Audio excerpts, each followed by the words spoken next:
നമസ്കാരം. News and views ആരംഭിക്കുന്നു. Modi ഗ്യാരണ്ടിയും 400 seat കടക്കുമെന്ന അവകാശവാദവും ഒക്കെ വിട്ട് പച്ചവർഗീയതയിലേക്ക് മാറിയിരിക്കുകയാണ് മോദിയും കൂട്ടരും. ചന്ദ്രശേഖർ റാവുവിന് 2 ദിവസത്തെ പ്രചാരണ വിലക്ക് ഏർപ്പെടുത്തിയ തെരഞ്ഞെടുപ്പ് കമ്മീഷൻ പ്രധാനമന്ത്രിയുടെ തുടർച്ചയായ മുസ്ലിം വിരുദ്ധ പരാമർശങ്ങളോട് സ്വീകരിക്കുന്ന നിലപാടും പരക്കെ വിമർശിക്കപ്പെടുന്നു.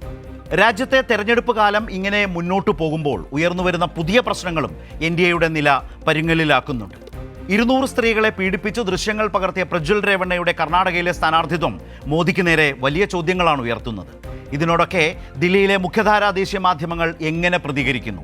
ഗോദി മീഡിയ എന്ന ഗണത്തിൽ അറിയപ്പെടാൻ തുടങ്ങിയ ഇക്കൂട്ടർ ഇപ്പോഴും അങ്ങനെ തന്നെയാണ്. അന്തർദേശീയ മാധ്യമങ്ങൾ മോദിയുടെ വർഗീയ പ്രചാരണത്തെ അതീവ ഗൗരവത്തോടെ കാണുന്നുണ്ട്, വലിയ പ്രാധാന്യത്തോടെ വാർത്തയാക്കുന്നുമുണ്ട്. ആ നിലയ്ക്ക് ഇന്ത്യൻ ജനാധിപത്യവും മതനിരപേക്ഷതയും ലോകത്തിന് മുന്നിൽ ഈ തെരഞ്ഞെടുപ്പ് കാലത്ത് വലിയ ചർച്ചയാകുന്നുണ്ട്. ധ്രുവ് റാട്ടിയെ പോലെയുള്ള യൂട്യൂബർമാർ സംഘിസത്തിന് കീഴടങ്ങാതെ സത്യം പറഞ്ഞുകൊണ്ടേയിരിക്കുന്നു. ഇന്ന് ഈ സാഹചര്യം ചർച്ച ചെയ്യുന്നത് പ്രധാനപ്പെട്ട മുതിർന്ന മാധ്യമപ്രവർത്തകരെ മുൻനിർത്തിയാണ് ഇന്ന് ഈ ചർച്ച ന്യൂസ് ആൻഡ് വ്യൂസ് മുന്നോട്ട് കൊണ്ടുപോകുന്നത്. Shri KJ Jacob, Shri Shaji Joseph, Shri Gopi Krishnan, Sreejith Divakaran. Shri KJ Jacob, ഇതുപോലൊരു തെരഞ്ഞെടുപ്പ് കാലത്ത് അങ്ങേയറ്റം ഗൗരവമുള്ളൊരു രാഷ്ട്രീയ പ്രാധാന്യമുള്ള തെരഞ്ഞെടുപ്പ്, ആ തെരഞ്ഞെടുപ്പ് കാലം റിപ്പോർട്ട് ചെയ്യുന്ന മാധ്യമങ്ങൾ, ആ മാധ്യമങ്ങൾ ഞാൻ മുമ്പ് സൂചിപ്പിച്ചതുപോലെ ദേശീയ തലത്തിൽ അവരുടെ ഒരു സമീപനവും നിലപാടും വാർത്തയോടുള്ള സമീപനവും ഒക്കെ പരിശോധിച്ചാൽ അങ്ങേയറ്റം വിമർശനപരമായ ഒരു ഘട്ടത്തിലൂടെയാണ് രാജ്യം കടന്നു പോകുന്നത്. ഈ തെരഞ്ഞെടുപ്പ് കാലത്തും അതിന് ഒട്ടും വിഭിന്നമല്ലാത്ത സാഹചര്യം. അന്തർദേശീയ മാധ്യമങ്ങൾ അടക്കം വളരെ ഗൗരവത്തോടെ ഈ തെരഞ്ഞെടുപ്പിൻ്റെ വിവിധ സാഹചര്യങ്ങളെ നിരീക്ഷിച്ച് ഗൗരവത്തോടെ അവതരിപ്പിക്കുമ്പോൾ മാധ്യമങ്ങളും ഈ ലോക്സഭാ തെരഞ്ഞെടുപ്പും എന്നതൊരു ഇന്ത്യൻ സാഹചര്യത്തിൽ താങ്കൾ കാണുന്നത് ഇതുവരെയുള്ള സാഹചര്യങ്ങളെ വെച്ച് എങ്ങനെയാണ് കാണുന്നത്? വിശേഷിച്ച് പ്രധാനമന്ത്രി തന്നെ മുമ്പ് പറഞ്ഞ ഗ്യാരണ്ടിയും 400 കടക്കും പോലെയുള്ള പ്രചാരണങ്ങളും ആത്മവിശ്വാസവും ഒക്കെ മാറ്റിവെച്ച് തീവ്ര ഹിന്ദുത്വത്തിൻ്റെ വഴിയെ കടുത്ത മുസ്ലിം വിരോധ പരാമർശങ്ങളിലൂടെ പ്രസംഗങ്ങളിലൂടെ തുടർച്ചയായി മുന്നോട്ട് പോകുന്ന ഒരു അന്തരീക്ഷമാണല്ലോ 2 ഘട്ടം കഴിയുമ്പോൾ ലോക്സഭാ തെരഞ്ഞെടുപ്പിൽ നമ്മൾ കാണുന്നത്.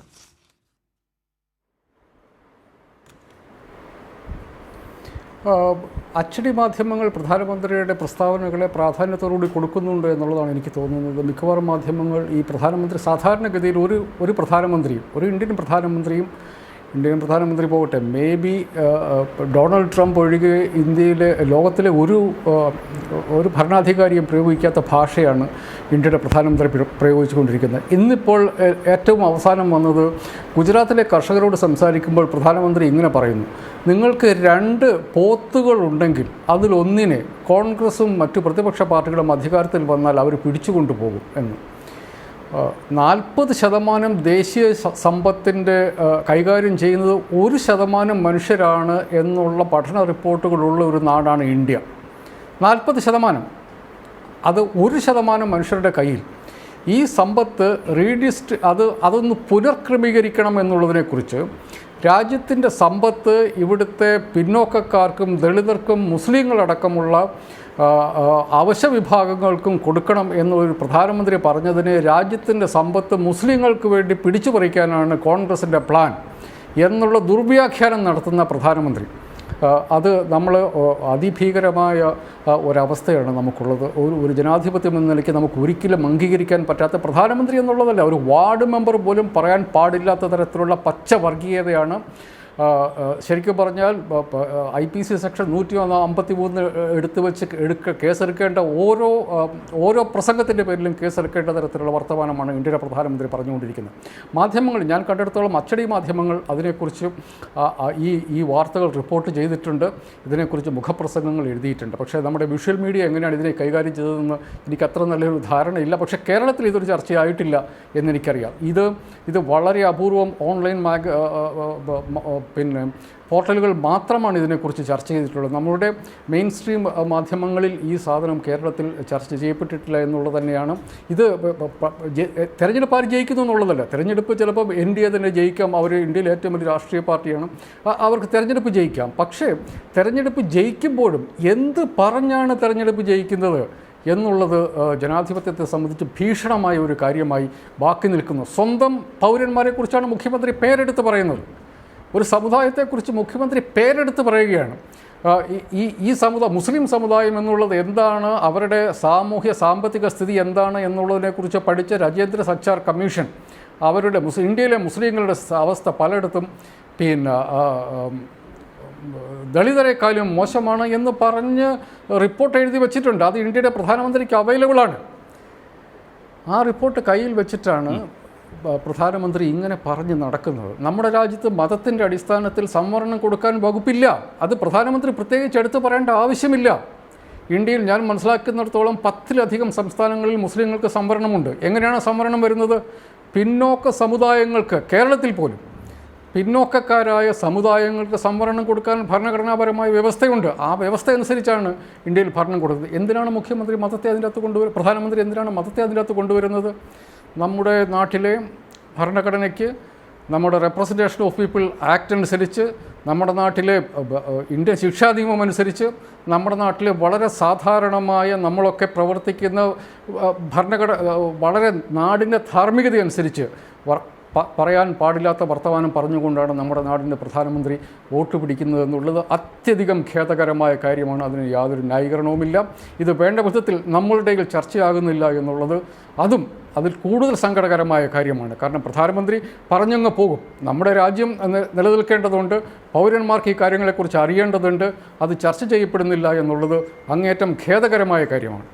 ഞാൻ താങ്കളിലേക്ക് വരാം. ശ്രീ ഗോപികൃഷ്ണൻ, ഇത്തരമൊരു പ്രചാരണം ഈ തെരഞ്ഞെടുപ്പിൽ മുന്നോട്ട് പോകുന്നൊരു ഘട്ടത്തിൽ BJP എന്ന പാർട്ടി അതിൻ്റെ നേതൃത്വത്തിൽ നിന്നുള്ള ആളുകളാണ് സംസാരിക്കുന്നതെങ്കിൽ സ്വാഭാവികമായി അത് ആ നിലയിൽ തന്നെ കാണാം. അത് ആ സംഘ്പരിവാർ രാഷ്ട്രീയത്തിൻ്റെ പൊതുധാരണകൾക്ക് അനുയോജ്യമായി തന്നെ മുന്നോട്ട് പോകുന്നു. സ്വാഭാവികമായി അതിൻ്റെ ഭാഗം തന്നെയാണ് നരേന്ദ്രമോദി എന്ന രാഷ്ട്രീയ നേതാവും. പക്ഷേ അദ്ദേഹം പ്രധാനമന്ത്രി കൂടിയാണ്. ആ പ്രധാനമന്ത്രി പദത്തിലിരുന്ന് ഈ തെരഞ്ഞെടുപ്പിനെ നയിക്കുന്നു എന്നതുപോലും സാമാന്യേന ആ നിലയിലെങ്കിലും അതിനെ മാനിക്കാൻ പോലും തയ്യാറാകാതെ ഇപ്പോൾ ശ്രീ KJ ജേക്കബ് പറഞ്ഞതുപോലെ ദുർവ്യാഖ്യാനിക്കുകയാണ് നിലപാടുകളെ, അങ്ങേയറ്റം പച്ചയായ വർഗീയത പ്രചരിപ്പിക്കുകയാണ്, മുസ്ലിം വിരോധം തുടർച്ചയായി ഇങ്ങനെ പറഞ്ഞുകൊണ്ടേ പോവുകയാണ്.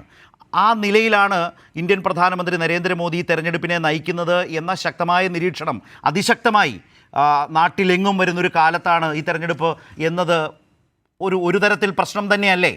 രാജ്യാന്തര തലത്തിൽ പോലും മാധ്യമങ്ങൾ ഗൗരവമായി വിഷയത്തെ ലോകത്തിന് മുമ്പിൽ അവതരിപ്പിച്ചു കഴിഞ്ഞല്ലോ. ഇതിനകത്ത് പ്രധാനമന്ത്രി എന്ത് സംസാരിച്ചു, എന്തൊക്കെ സംസാരിക്കുന്നത് പ്രധാനമന്ത്രിയും അദ്ദേഹത്തിന്റെ ജനതയും അദ്ദേഹത്തിന്റെ വോട്ടർമാരും തീരുമാനിക്കട്ടെ. ഇതൊക്കെ രാജ്യത്തെ ഇലക്ഷൻ ആവുമ്പം ലവ് ആൻഡ് വാർ റൂൾസ് ഒന്നും ആർക്കും ഇല്ല. പിന്നെ ഇതിനകത്ത് പത്രങ്ങൾക്ക് എന്താണ് ചെയ്യാൻ പറ്റുക? പത്രങ്ങൾക്ക് ഇതിനകത്ത് ഏറ്റവും കൂടുതൽ ഞാൻ നോക്കിയിട്ടാണെങ്കിൽ ഇന്ത്യൻ എക്സ്പ്രസ് ആ വാർത്ത പ്രധാനമന്ത്രി സംസാരിച്ചത് മുഴുവൻ മൊത്തത്തിൽ റിപ്പോർട്ട് ചെയ്തത് ഇന്ത്യൻ എക്സ്പ്രസ് ആണ്. പക്ഷെ അന്ന് ഒരുപാട് മാധ്യമങ്ങൾ ഇന്ത്യൻ എക്സ്പ്രസിനെ വിമർശിച്ചിരുന്നു. അപ്പൊ അതെങ്ങനെയാ? ഇന്ത്യൻ എക്സ്പ്രസ് എന്തിനാണ് ഇത്രയും പ്രധാനമന്ത്രി പ്രസംഗിച്ച പ്രസംഗം അതിനകത്ത് എഡിറ്റ് ചെയ്യണം. നിങ്ങൾക്ക് ഇഷ്ടപ്പെടാത്ത കാര്യം പ്രധാനമന്ത്രി സംസാരിച്ചു കാണും. പക്ഷെ അന്ന് പിറ്റേ ദിവസം ഇന്ത്യൻ എക്സ്പ്രസ് തന്നെ അവരുടെ editorial prime minister speech, controversial speech, no prime minister എന്ന് പറഞ്ഞിട്ട് ആദ്യമായിട്ട് ഇന്ത്യയിൽ എഡിറ്റോറിയൽ എഴുതുന്നതും എക്സ്പ്രസ് തന്നെയാണ്. അപ്പം ടെലിവിഷൻ അങ്ങനെ ചെയ്യാൻ പറ്റില്ലായിരിക്കും. ടെലിവിഷൻ ആങ്കേഴ്സിന് ചിലർക്ക് അവർക്ക് പത്രങ്ങളുടെ എഡിറ്റോറിയലിന് അത്രയും ശക്തമായ രീതിയിൽ ടെലിവിഷന് പോകാൻ പറ്റാത്തത് കൊണ്ടായിരിക്കാം. പക്ഷെ കേരളത്തിലും പിറ്റേ ദിവസം ഞാൻ കണ്ടപ്പോൾ മനോരമയിലും മാതൃഭൂമിയിലും ആരോടാണ് ഈ പറയുന്നത്?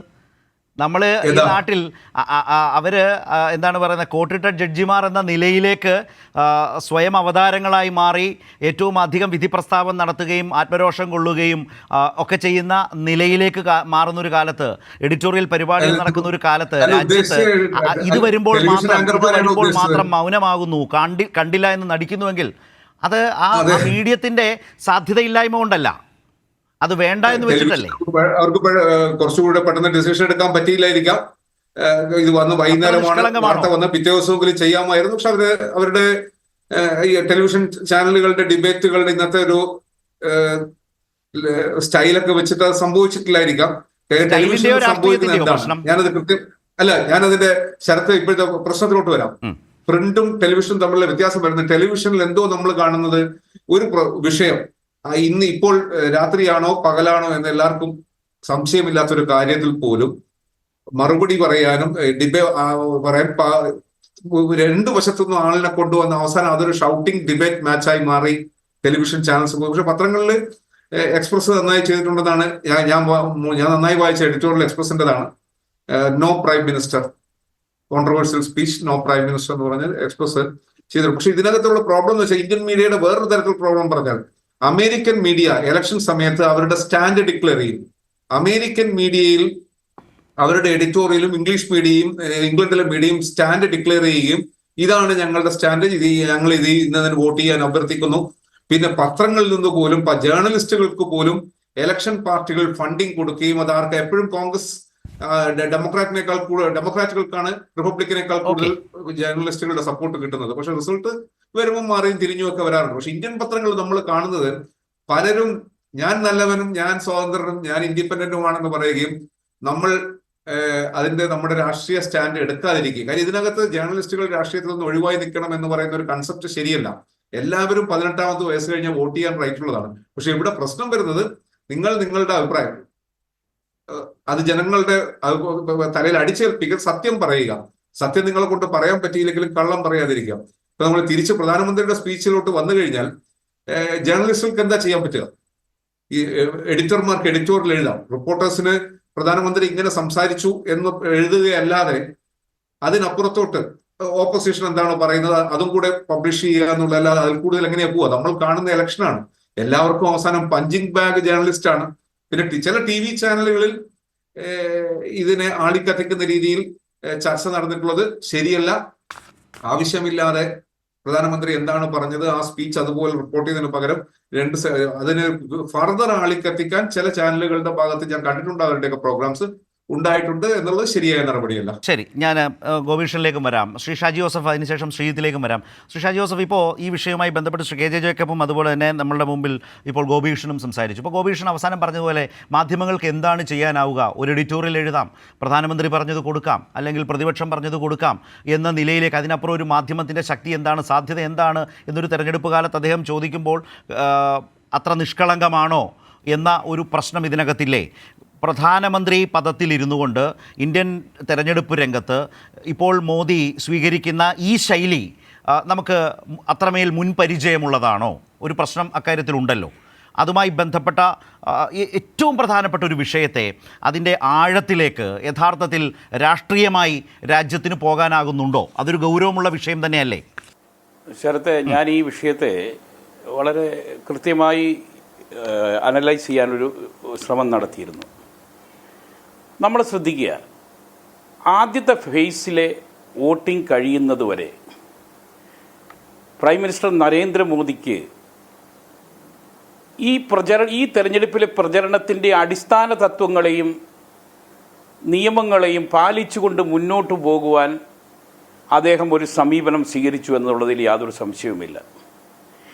എന്നാൽ ഒന്നാം ഘട്ട വോട്ടെടുപ്പിന് ശേഷം അദ്ദേഹത്തിന് കിട്ടിയ ഒരു ഫീഡ്ബാക്ക് എന്ന് പറയുന്നത് ദക്ഷിണ ഇന്ത്യയിൽ പ്രതീക്ഷിക്കുന്ന രീതിയിലൊരു പ്രതികരണം വോട്ടർമാർക്കിടയിൽ ഉണ്ടായിട്ടില്ല എന്ന ഒരു പ്രതികരണം ലഭിച്ചതോടുകൂടി വടക്കേ ഇന്ത്യയിൽ ഇനി ഉണ്ടാകാൻ പോകുന്ന പോളിംഗ് ദക്ഷിണ ഇന്ത്യയിൽ പ്രതീക്ഷിച്ചത്ര പ്രതികരണം ലഭിക്കാത്തത് കോമ്പൻസേറ്റ് ചെയ്യേണ്ട ഒരു ആവശ്യമുണ്ട് എന്നത് പ്രൈം മിനിസ്റ്റർ വളരെ കൃത്യമായി മനസ്സിലാക്കിയിരിക്കുന്നു. അവിടെയാണ് കാലിടറുന്നു എന്നൊരു തോന്നൽ പ്രധാനമന്ത്രിയെയും NDAയെയും പിടികൂടുന്നു. അതിൻ്റെ കാരണം ഒരു മാക്സ് ഔട്ട് ചെയ്ത് നിൽക്കുന്ന മാക്സിമം വിജയം, എത്രത്തോളം വിജയം ഉണ്ടാക്കാമോ അത്രത്തോളം വലിയൊരു വിജയം 2019 വടക്കേ ഇന്ത്യൻ സംസ്ഥാനങ്ങളിൽ നേടിയെടുത്ത ശേഷം സ്വാഭാവികമായിട്ടും ഇനിയൊരു തെരഞ്ഞെടുപ്പിൽ പുറകോട്ടൊരു യാത്ര അല്ലെങ്കിൽ സീറ്റുകളുടെ എണ്ണത്തിൽ കുറവ് വടക്കേ ഇന്ത്യൻ സംസ്ഥാനങ്ങളിൽ ഉണ്ടാകും, പ്രത്യേകിച്ച് ഹിന്ദി ഹാർട്ട്ലാൻഡിൽ ഉണ്ടാകുമെന്ന് മനസ്സിലാക്കുന്ന ഒരു പ്രൈം മിനിസ്റ്റർ ഈ ഹിന്ദി ഹാർട്ട്ലാൻഡിൽ 2019 തെരഞ്ഞെടുപ്പിനോട് അല്ലെങ്കിൽ തെരഞ്ഞെടുപ്പ് ഫലത്തോട് ഏറ്റവും അടുത്തൊരു വിജയം നേടണമെങ്കിൽ BJPയും പ്രത്യേകിച്ച് ശ്രീ നരേന്ദ്രമോദിയും നാളിതുവരെ ഉപയോഗിച്ചിരുന്ന രാഷ്ട്രീയ വഴികൾ അതിലേക്കൊരു തിരിച്ചുപോക്ക് നടത്തുകയല്ലാതെ മറ്റ് മാർഗമില്ല എന്ന് മനസ്സിലാക്കുന്ന നരേന്ദ്രമോദിയുടെ ഒരു അവസാനത്തതും ഏറ്റവും വലുതുമായ ഒരു തുറുപ്പ് ചീട്ടാണ് വീണ്ടും ഇറക്കിയിരിക്കുന്നത്. പക്ഷേ ഒരു പാർട്ടിയുടെ പ്രസിഡൻ്റായിരുന്നു കൊണ്ടോ അല്ലെങ്കിൽ ഒരു പാർട്ടിയുടെ ഒരു ഫങ്ഷണറിയോ നേതാവോ ആയിരുന്നു കൊണ്ടാണ് ശ്രീ നരേന്ദ്രമോദി ഇത്രയ്ക്കും നമ്മൾ പ്രതീക്ഷിക്കാത്ത രീതിയിലുള്ള ഭാഷയിൽ ഒരു ജനത്തെ, ഒരു ജനവിഭാഗത്തെ നിയമവിരുദ്ധമായി എത്തുന്ന കുടിയേറ്റക്കാർ എന്ന രീതിയിൽ സംസാരിക്കുന്ന രീതി അതൊരു പ്രൈം മിനിസ്റ്റർക്ക് ഭൂഷണമല്ല എന്ന് രണ്ടാമതൊരു വാക്ക് പറയേണ്ട ആവശ്യമില്ല. ഇവിടെയാണ് ശ്രീ നരേന്ദ്രമോദി കഴിഞ്ഞ 10 വർഷവും രാഷ്ട്രീയ എതിരാളികളായി നിൽക്കുന്ന കോൺഗ്രസിൻ്റെ നേതാക്കളെ, പ്രത്യേകിച്ച് പണ്ഡിറ്റ് ജവഹർലാൽ നെഹ്റുവിനെ അവസരം കിട്ടുമ്പോഴൊക്കെ ആക്രമിക്കുന്ന അദ്ദേഹത്തിൻ്റെ ഒരു രീതി ഉണ്ടായിരുന്നല്ലോ. ശ്രീ നരേന്ദ്രമോദിയുടെ ഈ രീതിയിലുള്ള പ്രസംഗങ്ങളും പ്രസ്താവനകളുമാണ് അദ്ദേഹത്തിന് ഒരിക്കലും ഒരു പണ്ഡിറ്റ് ജവഹർലാൽ നെഹ്റു ആകുവാൻ സാധിക്കില്ല, അല്ലെങ്കിൽ ഒരു രാജ്യതന്ത്രജ്ഞനാകാൻ സാധിക്കുന്നില്ല എന്നുള്ളതിൻ്റെ ഏറ്റവും വലിയ തെളിവിതാണ്. നമ്മൾ കാണേണ്ട ഒരു കാര്യം, ഒരു പ്രധാനമന്ത്രിയെ സംബന്ധിച്ചിടത്തോളം താൻ ഇരിക്കുന്ന പദവി, ആ പദവിയാണ് അദ്ദേഹത്തിൻ്റെ പേരിനേക്കാൾ വലുത് എന്ന് അദ്ദേഹം മനസ്സിലാക്കേണ്ടിയിരിക്കുന്നു.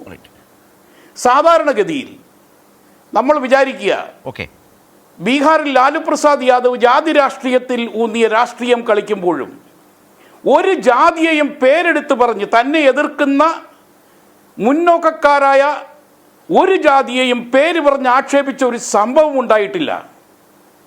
സ്വയമേ സ്വാഭാവികമായി കൗശലക്കാരനായ ലാലു പ്രസാദ് യാദവ് പോലും തൻ്റെ ഗ്രാമീണ ഭാഷയിലെ ചില ചെറിയ സ്റ്റേറ്റ്മെൻറ്റുകളുണ്ട്. ഭൂമിഹാഴ്സിനെയും രാജ്പുത്സുകളെയും ഒക്കെ എതിർക്കുന്ന അദ്ദേഹം അവരെ ഈ തെരഞ്ഞെടുപ്പിൽ പരാജയപ്പെടുത്തണമെന്ന് ബാക്ക്വേർഡ്സിനോട് സംസാരിച്ച ഒരു രീതി എന്ന് പറയുന്നത് ബൂരാ ബാൽ സാഫ് കരോ എന്നാണ് പറഞ്ഞത്. എന്താ പച്ച മലയാളത്തിൽ നമ്മൾ ട്രാൻസ്ലേറ്റ് ചെയ്താൽ മോശമായ മുടി വടിച്ചു കളയുക എന്നാണ് അർത്ഥം. പക്ഷേ ബൂര എന്നതുകൊണ്ട് പുള്ളി ഉദ്ദേശിച്ച് ഭൂമിഹാർ, രാജ്പുത്, ബനിയ, ലാലാസ് ഇവരെ തുടച്ചു മാറ്റുക, അതായത് മുന്നോക്കക്കാരെ തുടച്ചു മാറ്റുക എന്ന ഒരു ശൈലിയാണ് ഉപയോഗിച്ചത്. ലാലു യാദവ് പോലും ഇത്രയും കൃത്യമായ രീതിയിൽ തൻ്റെ എതിരാളികളെ പറഞ്ഞു വെക്കുമ്പോൾ പ്രൈം മിനിസ്റ്റർ ഉപയോഗിക്കുന്നത് എന്ന് പറയുന്നത് ഒരു കാരണവശാലും ഇന്ത്യയിലെ ഒരു ജനത്തിനും അംഗീകരിക്കാൻ പറ്റാത്ത ഒരു ഭാഷയായി പോയി. അത് ഇന്ത്യൻ രാഷ്ട്രീയത്തിന് വരുത്തി വെച്ചിരിക്കുന്ന, അല്ലെങ്കിൽ ഇന്ത്യയിലെ രാഷ്ട്രീയത്തെ അറിയുവാൻ ശ്രമിക്കുന്ന മറ്റു രാജ്യങ്ങളിൽ നിന്നുള്ള ആളുകളെ സംബന്ധിച്ചിടത്തോളം ഇന്ത്യയിലെ ജനാധിപത്യത്തിനും ഇന്ത്യയിലെ രാഷ്ട്രീയത്തിനും വലിയ കോട്ടം സംഭവിപ്പിച്ചിരിക്കുന്നു.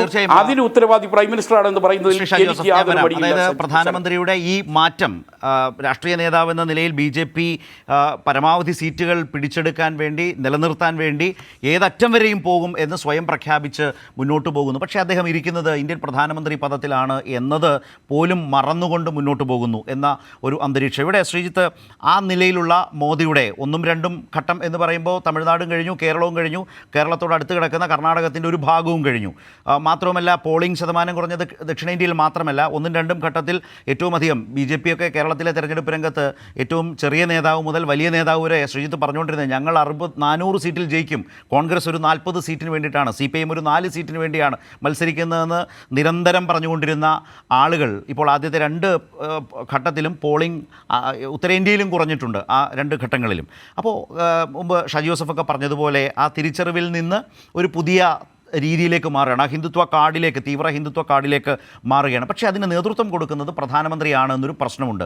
ആ വിഷയത്തെക്കുറിച്ച് ശ്രീ KJ ജേക്കബ് ഈ ചർച്ച തുടങ്ങി വെച്ചപ്പോൾ പ്രിൻ്റ് മാധ്യമങ്ങളെ, അച്ചടി മാധ്യമങ്ങളെക്കുറിച്ച് സൂചിപ്പിച്ചു. അതിൽ ഗോപികൃഷ്ണൻ അദ്ദേഹത്തിൻ്റെതായ ഒരു കാഴ്ചപ്പാട് അവതരിപ്പിച്ചതും ശ്രീജിത്ത് ശ്രദ്ധിച്ചിട്ടുണ്ടാവും. ഈ വിഷയത്തെ മാധ്യമങ്ങളുടെ ഇടപെടൽ കൂടി ചേർത്തുകൊണ്ട്, ദൃശ്യമാധ്യമങ്ങളെ അടക്കം നവമാധ്യമങ്ങളെ അടക്കം ചേർത്തുകൊണ്ട് അവരുടെ ഇടപെടൽ, അന്താരാഷ്ട്ര മാധ്യമങ്ങളിൽ ഇപ്പോൾ വളരെ ശക്തമായ നിലയിലുള്ള അവരുടെ വാർത്തകൾ വന്നുകൊണ്ടിരിക്കുന്നുണ്ട്. ഈ ഒരു പൊതു അന്തരീക്ഷത്തിൽ നിന്നുകൊണ്ട് മാധ്യമങ്ങളെ കൂടി കണ്ടുകൊണ്ട് ശ്രീജിത്ത് എങ്ങനെയാണ് മോദിയുടെ ഈ ഷിഫ്റ്റിനെ, തെരഞ്ഞെടുപ്പ് രംഗത്തെ ഷിഫ്റ്റിനെ നിരീക്ഷിക്കുന്നത്?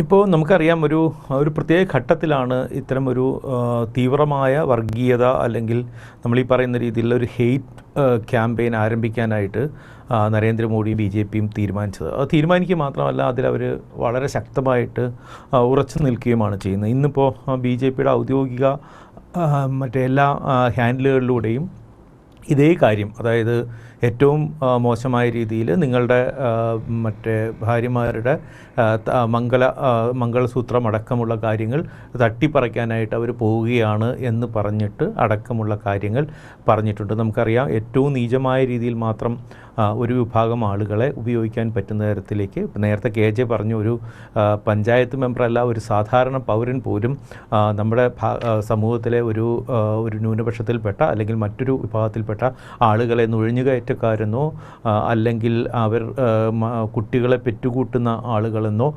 വിളിക്കുന്നത് അത്യന്തം ഹീനമായ ക്രൈമാണ്. അതാണ് ഇന്ത്യയിലെ പരമോന്നത രാഷ്ട്രീയ പദവിയിലിരിക്കുന്ന ആൾ ചെയ്തിരിക്കുന്നത്.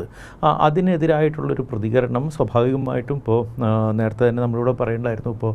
ഇപ്പോൾ തെലുങ്ക് ദേശം നേതാവ് ചന്ദ്രശേഖർ റാവുവിന് 2 ദിവസത്തെ ഒരു ക്യാമ്പയിൻ സസ്പെൻഷൻ കൊടുത്തിട്ടുണ്ട് നമ്മുടെ തിരഞ്ഞെടുപ്പ് കമ്മീഷൻ. അത്തരം ഒരു കാര്യങ്ങളിലേക്ക് പോലും പോകാനായിട്ട് പറ്റിയിട്ടില്ല. കൃത്യമായ രീതിയിലൊരു പ്രതികരണം പോലും കിട്ടിയിട്ടില്ല. അത്തരം ഒരു ഇത് സംഭവിക്കുന്നു. ലോകത്ത് മുഴുവൻ അന്താരാഷ്ട്ര തലത്തിലുള്ള എല്ലാ മാധ്യമങ്ങളും അപലപിക്കുകയും അപമാനിക്കുകയും ചെയ്യുന്ന തരത്തിലേക്ക് കാര്യങ്ങൾ മാറി. ഇപ്പോൾ റഷ്യ പോലെയുള്ളൊരു സ്ഥലത്ത് നടക്കുന്ന പോലെയാണ് ഇന്ത്യയിൽ, അല്ലെങ്കിൽ ഒരു ഡെമോക്രസിയിൽ വിശ്വസിക്കുന്ന അല്ലെങ്കിൽ ഡെമോക്രാറ്റിക്കായിട്ട് ഇലക്ഷൻ പ്രോസസ്സ് നടക്കുന്ന ഒരു സ്ഥലത്തെ ഒരു തെരഞ്ഞെടുപ്പായിട്ട് ലോകം ഇന്ത്യയെ കാണുന്നില്ല. അത് വളരെ വളരെ മോശമാണ്. ഒരു രാജ്യത്തിന്, ഒരു സമൂഹത്തിന് നമുക്ക് വളരെ മോശമായൊരു സാഹചര്യം നമ്മൾ തന്നെ, അല്ലെങ്കിൽ നമ്മുടെ ഇലക്ഷൻ കമ്മീഷനും നമ്മുടെ ഇൻസ്റ്റിറ്റ്യൂഷൻസും, നമ്മുടെ ഭരണഘടനാ ഇൻസ്റ്റിറ്റ്യൂഷൻസും ചേർന്നിട്ട് ഇത് ചെയ്യുന്നൊരു അവസ്ഥയുണ്ടാകും. നമ്മുടെ മാധ്യമങ്ങളും ഈ സമയത്ത് ഇതേപോലെ തന്നെ ഇപ്പോൾ നമുക്കെല്ലാവർക്കും, ഇപ്പോൾ ഗോപികൃഷ്ണൻ അടക്കമുള്ള ആളുകൾ, ഞങ്ങളെല്ലാവരും ഒരുമിച്ച് ഡൽഹിയിൽ ജേർണലിസം ചെയ്യുന്നൊരു കാലത്താണ് മൻമോഹൻ സിംഗിൻ്റെ ഈ പ്രസ്താവനയോ അല്ലെങ്കിൽ വിവാദമായ കാര്യങ്ങൾ ഇപ്പോൾ എടുത്തു പ്രയോഗിച്ചിരിക്കുന്ന ഒരു സ്റ്റേറ്റ്മെൻറ്റ്, ഒരു ദുരർത്ഥത്തിൽ എടുത്തു ഉപയോഗിച്ചിരിക്കുന്ന ഒരു സംഭവം നടക്കുന്നത്. അതിൻ്റെ ഒരു കാലയളവും അതിൻ്റെ ഒരു സാഹചര്യവും നമുക്കറിയാം. അപ്പോൾ KJ തന്നെ നേരത്തെ സച്ചാർ കമ്മിറ്റി റിപ്പോർട്ട് സൂചിപ്പിച്ചു. സച്ചാർ കമ്മിറ്റി റിപ്പോർട്ട് വന്നതിന് ശേഷം കോൺഗ്രസിനെതിരെ തന്നെ, അന്ന് UPA സർക്കാരാണ്, പ്രധാനമന്ത്രി മൻമോഹൻ സിംഗാണ്, അവർക്ക് തന്നെ നേരെ ഇവിടുത്തെ ന്യൂനപക്ഷങ്ങളുടെ സ്ഥിതി അത്യന്തം ശോചനീയമാണ് എന്നുള്ള രീതിയിൽ ഉയർന്നപ്പോൾ ന്യൂനപക്ഷ ക്ഷേമത്തിന് വേണ്ടിയുള്ള ഒരു ചർച്ചയുടെ ഭാഗമായിട്ട് ദളിതർക്കും പിന്നോക്ക വിഭാഗങ്ങൾക്കും ന്യൂനപക്ഷങ്ങൾക്കും അവർക്ക് അർഹമായ കാര്യങ്ങൾ ലഭിക്കണമെന്നും നമ്മുടെ വിഭവങ്ങളിൽ അർഹമായ കാര്യം ലഭിക്കണമെന്നും പ്രത്യേകിച്ച് എടുത്തു പറയുന്നത്, ഇവിടുത്തെ ന്യൂനപക്ഷങ്ങളെ എടുത്തു പറയാൻ കാരണം എന്ന് വെച്ചിട്ടുണ്ടെങ്കിൽ അവർക്ക് ലഭ്യമായത് പോലും, അതായത് അവിടെ നമ്മുടെ ബജറ്റുകളിൽ അവർക്ക് നീക്കി വച്ചത് പോലും പലപ്പോഴും അവർക്ക് കിട്ടാത്ത തരത്തിലേക്ക് പോകുന്നു. അതിനുള്ള ഒരു ശേഷി പോലും അവർക്കില്ല. അവർ എംപവർ ചെയ്യേണ്ട ഒരു ആവശ്യം കൂടി ഉണ്ട് എന്ന് പറഞ്ഞിട്ട് ഇത് ചെയ്യുന്നു. പിറ്റേ ദിവസം തന്നെ, അന്ന് തന്നെ BJPയുടെ നേതാക്കൾ ഇത് മുസ്ലിം പ്രീണനമാണ് എന്ന് പറഞ്ഞു വരികയും അതിൻ്റെ അടുത്ത ദിവസം പ്രധാനമന്ത്രിയുടെ ഓഫീസിൽ നിന്ന് വളരെ കൃത്യമായ ക്ലാരിഫിക്കേഷൻ വരികയും അന്ന് സ്വാഭാവികമായിട്ടും അവിടെ ഉണ്ടായിരുന്ന BJP നേതാക്കൾ അത് ബോധ്യപ്പെട്ടത് അവസാനിപ്പിക്കുകയും ചെയ്തതാണ്. നമ്മുടെ മീഡിയയ്ക്ക് അറിയാവുന്ന കാര്യം ഇതൊരു ദീർഘമായ ഒരു പഴയ കാലത്തെ കാര്യമോ ഒന്നുമല്ല. നമ്മുടെ ടെലിവിഷനും നമ്മുടെ ഈ പറയുന്ന റെക്കോർഡിംഗ് സംവിധാനങ്ങളും ഡിജിറ്റൽ സംവിധാനങ്ങളും എല്ലാം വന്നതിന് ശേഷം 2006 ഡിസംബറിൽ സംഭവിക്കുന്ന ഒരു കാര്യമാണ്. ഇത്തരം കാര്യങ്ങളെ പോലും വളരെയധികം വളച്ചൊടിച്ച് തെറ്റായ രീതിയിൽ പ്രചരിപ്പിക്കാനായിട്ട് ഇവിടുത്തെ പ്രധാനമന്ത്രി ശ്രമിക്കുന്നു, അത് നടപ്പാക്കുന്നു. അതേപോലെ തന്നെ അതിന് ഒരു പിന്തുണ പ്രഖ്യാപിച്ചുകൊണ്ട് നമ്മുടെ മീഡിയ ഇറങ്ങിയിട്ടുണ്ട്. ഇപ്പോൾ NDTV അടക്കമുള്ള, ഇപ്പോൾ പുതുതായിട്ട് അദാനി ഏറ്റെടുത്തതിന് ശേഷമുള്ള NDTVയുടെ സ്വഭാവമാറ്റം കാണണമെങ്കിൽ NDTVയുടെ ഓൺലൈനിൽ ലേഖനങ്ങളുണ്ട്. ഇത് പ്രധാനമന്ത്രിയുടെ ഈ ചുവടുമാറ്റം പ്രതിപക്ഷത്തെ ഡിലേമയിലാക്കി അല്ലെങ്കിൽ അവരെ കുഴപ്പത്തിലാക്കി എന്നുള്ള രീതിയിലേക്ക്, അത്തരം കാര്യങ്ങളിൽ ഉറച്ചു നിന്നുകൊണ്ടാണ് അവർ പോകുന്നത്. ദേശീയ തലത്തിലുള്ള മുഴുവൻ മാധ്യമങ്ങളും പ്രധാനമന്ത്രിക്ക് വളരെ, അല്ലെങ്കിൽ BJPക്ക് വളരെ പിന്തുണ പ്രഖ്യാപിച്ചുകൊണ്ടാണ് ഇവിടെ കാര്യങ്ങൾ ചെയ്യുന്നത് എന്നുള്ള കാര്യം ഇവിടെ എല്ലാവർക്കും അറിയാവുന്ന കാര്യമാണ്. വളരെ പരസ്യമായിട്ടുള്ള കാര്യമാണ്. നമ്മൾ ഗോദി മീഡിയ എന്നൊക്കെ വിളിക്കുന്നത് വളരെ കുറഞ്ഞു പോയ ഒരു ചെറിയ ചെറിയ കാര്യം മാത്രമാണ്.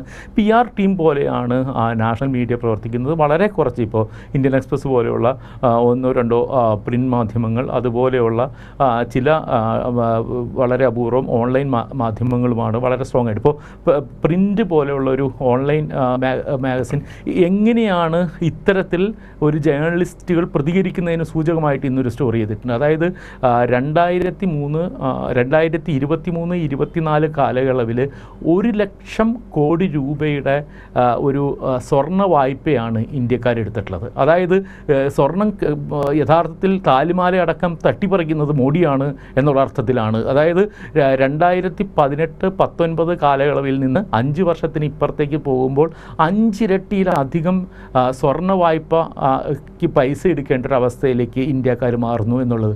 എന്താണ് യഥാർത്ഥത്തിൽ ഈ പറയുന്നതിൻ്റെ വാസ്തവം എന്നതിനെക്കുറിച്ചിട്ട് അറിയാവുന്നത്. അതേപോലെ തന്നെ എത്രമാത്രമാണ് ഈ പറയുന്ന രീതിയിൽ ഈ ജനസംഖ്യാ നിരക്കിലുണ്ടാകുന്ന നമ്മുടെ മതപരമായിട്ടുള്ളൊരു കണക്ക് ഉരുവച്ചിട്ടുണ്ടെങ്കിൽ ഉള്ളത് നമുക്ക് എല്ലാവർക്കും അറിയാവുന്നതാണ്. എത്രയോ വർഷങ്ങളായിട്ട് മുസ്ലിം ജനസംഖ്യ ഈ പറയുന്ന രീതിയിൽ ഡിക്ലൈൻ ചെയ്തിട്ട് വരികയാണ്, അല്ലെങ്കിൽ അവരുടെ ഇത് വ്യത്യാസപ്പെട്ടാണ്. ഇതിനെല്ലാം കാരണമായിട്ട് വരുന്നത് ഈ പല സംസ്ഥാനങ്ങളിൽ നടക്കുന്ന അഗ്രസീവായിട്ടുള്ള പ്രതിപക്ഷത്തിൻ്റെ ക്യാമ്പയിനാണ് എന്നുള്ള കാര്യം കൂടി നമ്മൾ ഓർക്കണം. പ്രതിപക്ഷം ബീഹാറിലായിക്കോട്ടെ, UP യിലായിക്കോട്ടെ, മറ്റ് സംസ്ഥാനങ്ങളിലായിക്കോട്ടെ, ദേശീയ തലത്തിൽ ഈ രാമൻ എന്നോ അയോധ്യ എന്നോ തുടങ്ങിയിട്ടുള്ള കാര്യങ്ങൾ, സ്ഥിരമായിട്ടുള്ള BJPയുടെ കാര്യങ്ങൾ ഏറ്റെടുക്കാൻ തയ്യാറല്ലാതെ പ്രാദേശികമായിട്ടുള്ള പ്രശ്നങ്ങൾ പറയുന്നു. ഇന്നിപ്പോൾ തേജസ്വി യാദവ്, ഇപ്പോൾ ഷായിച്ചേട്ടനൊക്കെ കുറച്ചുകൂടി അറിയായിരിക്കും, മുഴുവൻ ക്യാമ്പയിനുകളിലും ചെറിയൊരു ബ്ലൂടൂത്ത് സ്പീക്കറുമായിട്ടാണ് സഞ്ചരിക്കുന്നത്.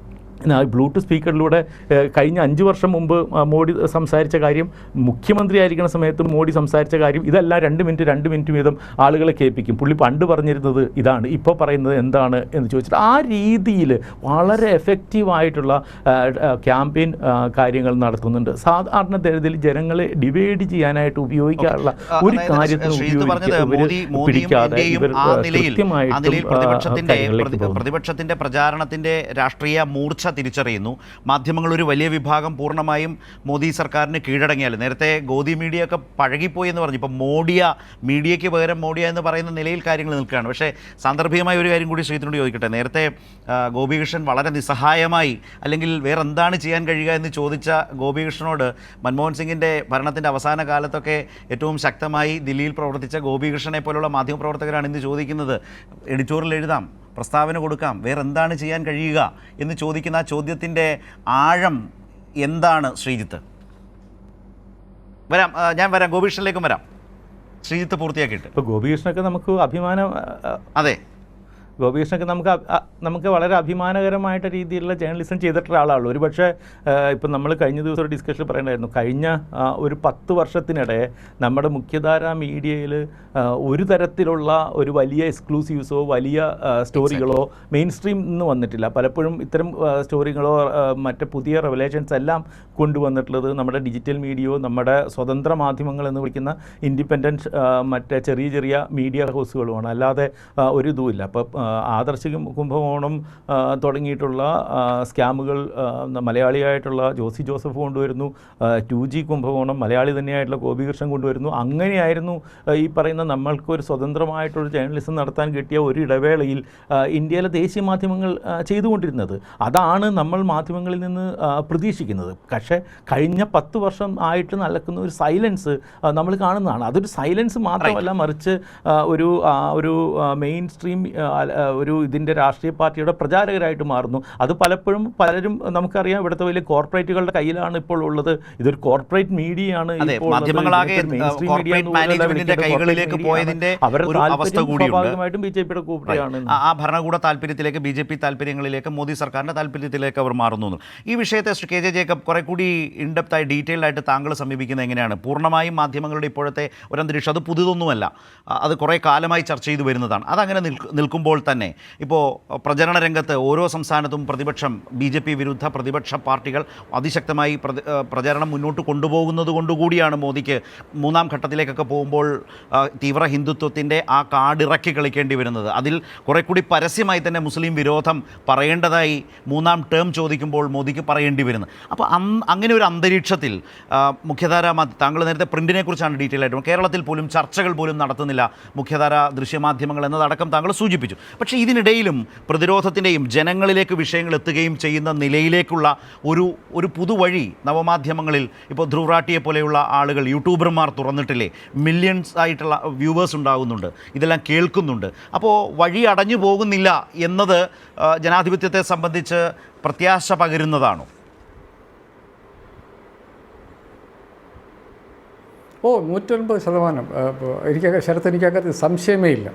ഇന്ന് പ്രധാനമന്ത്രി ഈ അവസാനത്തെ വർഗീയ കാർഡ് ഉപയോഗിക്കേണ്ടി വരുന്നതിലേക്ക് അദ്ദേഹത്തെ നയിച്ചത് ജനങ്ങളുമായി ബന്ധമില്ലാത്ത തരത്തിലുള്ള മാധ്യമപ്രവർത്തനം നമ്മുടെ ഈ നാട്ടിലെ മാധ്യമങ്ങൾ നടത്തിക്കഴിഞ്ഞപ്പം അവർക്ക് ജനം തിരിഞ്ഞു നിന്നുള്ള പ്രധാനമന്ത്രിയെ പോലും തെറ്റിദ്ധരിക്കത്തക്ക വിധത്തിൽ ഇന്ത്യ ഏതോ വലിയ പരമവൈഭവത്തിലേക്ക് പോവുകയാണ് എന്നുള്ള ഈ പ്രോപ്പഗാൻഡയുടെ ഏറ്റവും പ്രധാനപ്പെട്ട പ്രശ്നം വെച്ചാൽ പ്രോപ്പഗാൻഡ ഇറക്കുന്ന ആൾക്കാർ ഇത് വിശ്വസിക്കാൻ പാടില്ല എന്നുള്ളതാണ്. പക്ഷേ എനിക്ക് തോന്നുന്നു RSS BJP ഇറക്കിയ പ്രോപ്പഗാൻഡ അവർ തന്നെ വിശ്വസിച്ച് തുടങ്ങി ഇന്ത്യ പരമവൈഭവത്തിലേക്ക് പോകുന്നു എന്ന് പറയുമ്പോഴാണ് ഈ നമ്മുടെ ചരിത്രത്തിലില്ലാത്ത തൊഴിലില്ലായ്മയാണ് നമ്മുടെ നാടിനെ നേരിടുന്നത് എന്നുള്ളത് വളരെ അടിസ്ഥാനപരമായ പഠനങ്ങൾ പുറത്തു വരുന്നത്.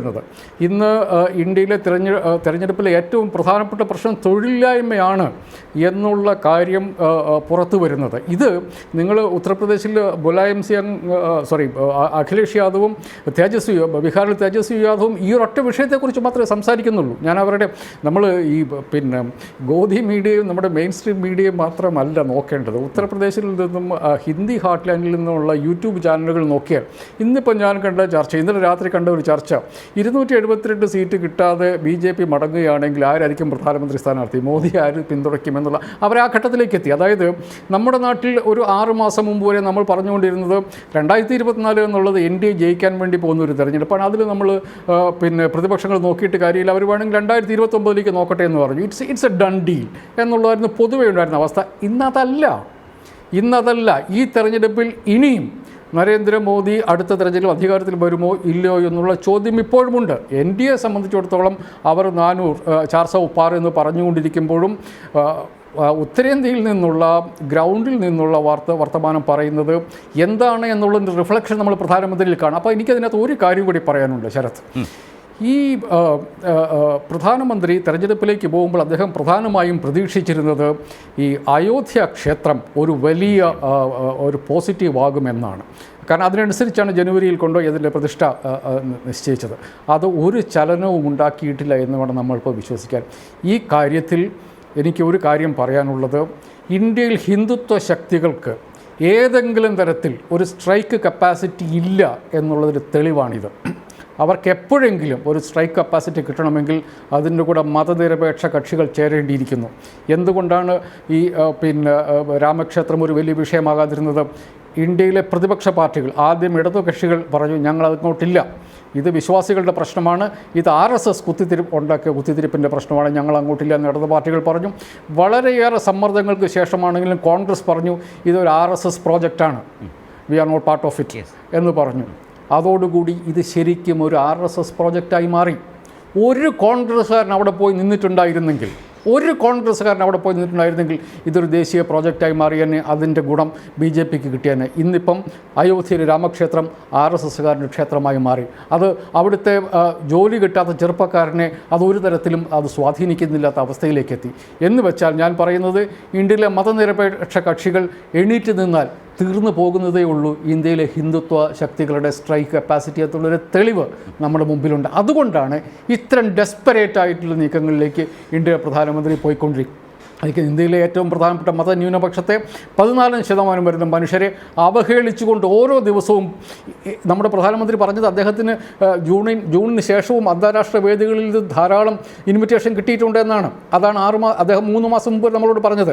ഈ അന്താരാഷ്ട്ര വേദികളിൽ അദ്ദേഹം പോകുന്നത് അദ്ദേഹത്തിൻ്റെ പൗരന്മാരായ 14% മനുഷ്യരെ നുഴഞ്ഞുകയറ്റക്കാരെന്നും കൂടുതൽ കുട്ടികളെ ഉണ്ടാക്കുന്ന ആളെന്നും പ്രസ്താവിച്ച പ്രധാനമന്ത്രിയാണ് ഇനി ഈ വിദേശത്തേക്ക് പോകേണ്ടത്. ആ അവസ്ഥയിലേക്ക് പോകാൻ വേണ്ടി ഇന്ത്യയുടെ പ്രധാനമന്ത്രി നിർബന്ധിച്ചത് ഇന്ത്യയിലെ മതനിരപേക്ഷ കക്ഷികൾ അവരുടെ രാഷ്ട്രീയത്തിൽ ഉറച്ചു നിന്നതുകൊണ്ടാണ് എന്നൊരു നിരീക്ഷണം എനിക്കുണ്ട്. ശരി, അതായത് ഗോപീഷൻ, ഒരു ജനതയെ ഒരു തെരഞ്ഞെടുപ്പിൻ്റെ ഘട്ടത്തിൽ ഒന്നിച്ചു കാണാൻ കഴിയാതെ പോയ ആളാണ് പ്രധാനമന്ത്രി പദവിയിലിരിക്കുന്ന നരേന്ദ്രമോദി എന്ന് അടിവരയിട്ട് രേഖപ്പെടുത്തപ്പെട്ട് കഴിഞ്ഞു.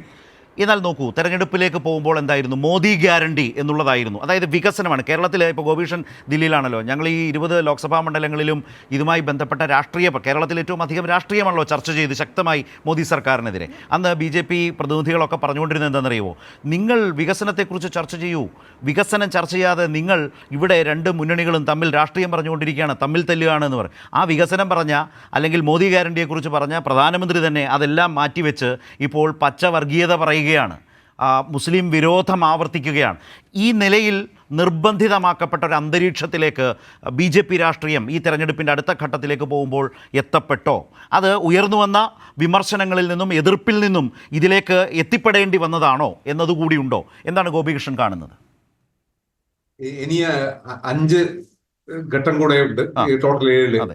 ഈ മെയ് മാസത്തിന്റെ ഇലക്ഷൻ ചൂടിൽ എല്ലാ രാഷ്ട്രീയ പാർട്ടികളും ഇപ്പം പ്രധാനമന്ത്രിയുടെ സ്പീച്ച് കണ്ടിന്യൂസ് ആയിട്ട് 2-3 ദിവസം നോക്കിക്കഴിഞ്ഞാൽ നമുക്ക് മനസ്സിലാവുന്ന ഒരു കാര്യം, അതിന്റെ ഹൈ പിച്ചിലോട്ട് കയറ്റുകയാണ്. ഈ ഇന്ത്യൻ ഇലക്ഷനിൽ പല രീതിയിലുള്ള വോട്ട് പിടുത്തമാണ്. നമ്മൾ ഇതിനു മുമ്പ് ആളുകളൊക്കെ പറഞ്ഞു, ഞാനതിനകത്ത് ആരുടെ അഭിപ്രായം, ഞാനതിനകത്തൊരു ജേർണലിസ്റ്റ് രീതിയിൽ ഇത് ജനതയ്ക്ക് വിട്ടുകൊടുക്കുക, ജനത തീരുമാനിക്കട്ടെ, അവരെന്താണ് താല്പര്യം, അവരെന്താണ് ചെയ്യേണ്ടത്, അതിനകത്ത് ഞാനൊരു അഭിപ്രായം പറയുന്നില്ല. പക്ഷേ ഇനിയുള്ള കാലഘട്ടങ്ങളിൽ ഈ സംസാരത്തിന്റെ ടോൺ ആൻഡ് ടെനർ കണ്ടിട്ട് കുറച്ചുകൂടെ ഹൈ പിച്ചിലോട്ട് പോകുന്ന, മോദിയുടെ ഈ തെരഞ്ഞെടുപ്പ് പ്രചാരണത്തിലെ മുസ്ലിം വിരോധം അടക്കമുള്ള ഈ വർഗീയ സ്റ്റേറ്റ്മെന്റുകൾ കുറെ കൂടി ശക്തമാകുമെന്നാണോ?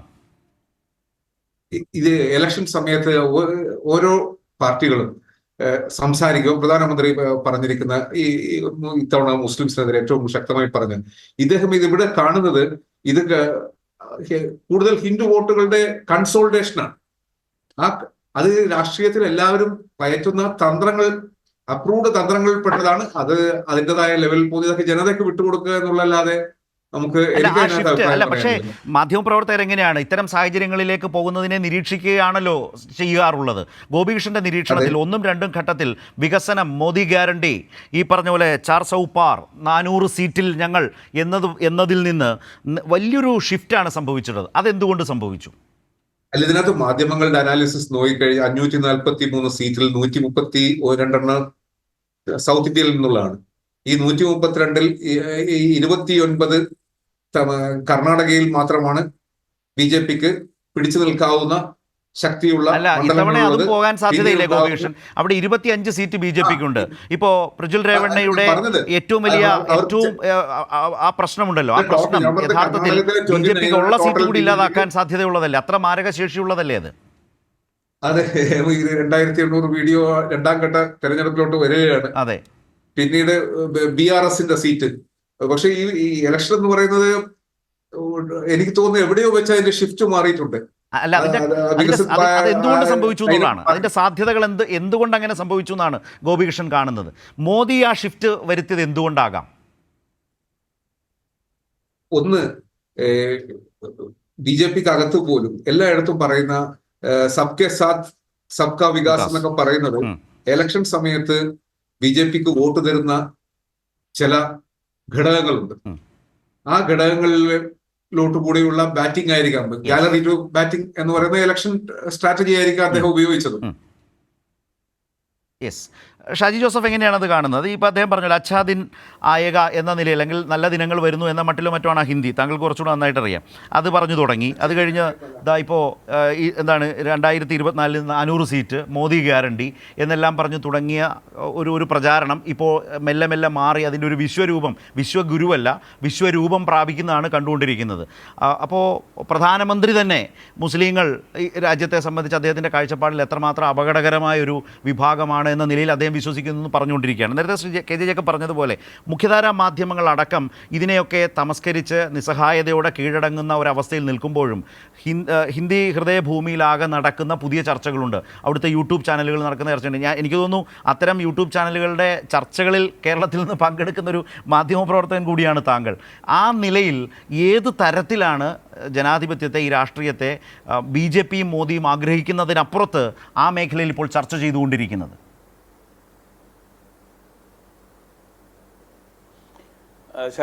ശരത്തിന് ചോദ്യത്തിന് മറുപടി പറയുന്നതിന് മുമ്പ്, ശ്രീ ജേക്കബ് പോയിന്റ് ഔട്ട് ചെയ്ത് വളരെ പ്രധാനപ്പെട്ട ഒരു കാര്യമുണ്ട്. അയോധ്യ ക്ഷേത്രം എന്ന ആ ഉറച്ച കാരണം കൊണ്ട് തൻ്റെ മൂന്നാം വരവ് ഉറപ്പിച്ചാണ് ശ്രീ നരേന്ദ്രമോദിയും അദ്ദേഹത്തിൻ്റെ പാർട്ടിയും ഇതിലേക്ക് ഈ തെരഞ്ഞെടുപ്പിലേക്ക് വന്നത്.